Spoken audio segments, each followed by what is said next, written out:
उसे ऑफिस पहुंचने में बहुत देर हो गई। जैसे ही वो ऑफिस पहुंचा, ऑफिस बॉय ने उसे बताया कि बॉस ने उसे अपनी केबिन में बुलाया है। रमाकांत समझ गया कि बॉस से आज उसे जबरदस्त डांट मिलने वाली है। तुम हद करते हो रमाकांत, ऐसे कैसे चलेगा?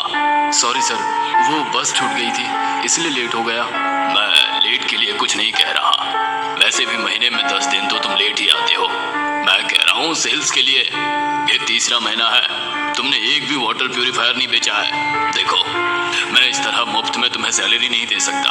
नहीं सर, मैंने तो 3 प्यूरिफायर। रमाकांत के बॉस उसे डांट ही रहे थे कि तभी उनके दरवाजे पर नॉक हुई। उन्होंने कम इन कहा तो रमाकांत के साथ ही काम करने वाला प्रभाकर अंदर आया। उसे देखते ही बॉस खुश हो गए। सर, आपने मुझे बुलाया था? अरे आओ आओ प्रभाकर, ये लो तुम्हारे लिए। बॉस प्रभाकर को एक लिफाफा देते हैं। प्रभाकर उसे खोलकर देखता है। उसमें एक लेटर होता है जिसमें उसके प्रमोशन की बात लिखी होती है। Promotion? Thank you so much sir. अरे प्रभाकर, कुछ सेल्स टिप्स इस रमाकांत को भी दे दो। 3 महीने हो गए, इससे एक प्यूरिफायर नहीं बिका। जी बॉस, दे दूंगा। प्रभाकर, इस महीने मुझे प्यूरिफायर की सेल नहीं मिली तो तुम्हें ऑफिस आने की कोई जरूरत नहीं है। बॉस की बात को सुनकर रमाकांत ने प्रभाकर की ओर घूर कर देखा। प्रभाकर उसका सीनियर था और वो हमेशा रमाकांत के सीधेपन का फायदा उठाता था। उसके नाम की सेल्स वो खुद के नाम पर लिखा देता।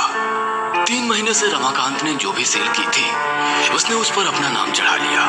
वह बॉस से उसकी शिकायत नहीं कर सकता था क्योंकि बॉस प्रभाकर को बहुत इंटेलिजेंट समझते थे और उसे बुद्धू।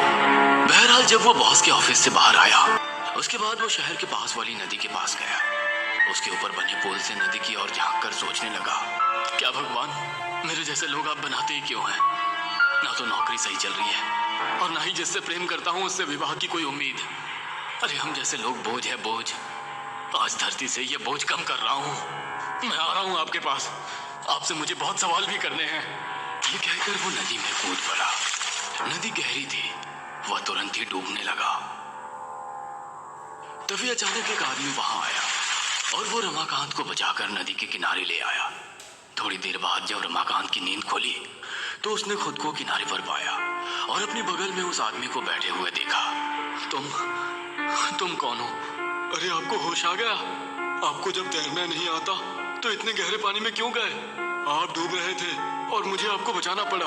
अरे भाई, मैं आत्महत्या करने के लिए कूदा था, तुमने मुझे क्यों बचा लिया? क्या समय आ गया है, कोई चैन से मरने भी नहीं देता। ऐसा मत कहिए, भगवान ने ये कीमती जान इसलिए नहीं दी कि आप आत्महत्या करके इसे खत्म कर लें। तो क्या करूं? हर दिन घूट घूट कर मरता रहूं? उसके बाद रमाकांत ने उस आदमी को अपनी दुख भरी कहानी बताई। बस इतनी सी बात पर जान देने निकल पड़े? तुम्हारे लिए ये इतनी सी बात है, मेरे लिए बहुत बड़ी। वैसे तुम भी क्या समझोगे, तुम पर तो नहीं बीत रही है ना? रमाकांत, तुम्हारी सारी परेशानियों का हल है मेरे पास।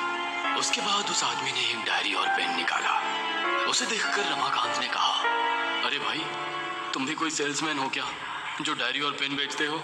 ये कोई मामूली डायरी और पेन नहीं है, ये जादू ही है।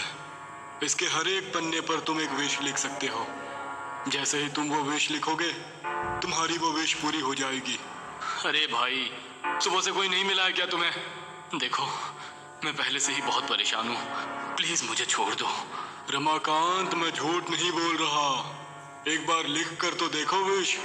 रमाकांत को विश्वास तो नहीं था, लेकिन फिर भी उसने पहली विश उस डायरी पर यह लिखी कि उसे 10,000 रुपए मिल जाए। जैसे ही उसने विश लिखी, उसके हाथ में 10,000 रुपए आ गए। उसे अपनी आंखों पर भरोसा नहीं हो रहा था।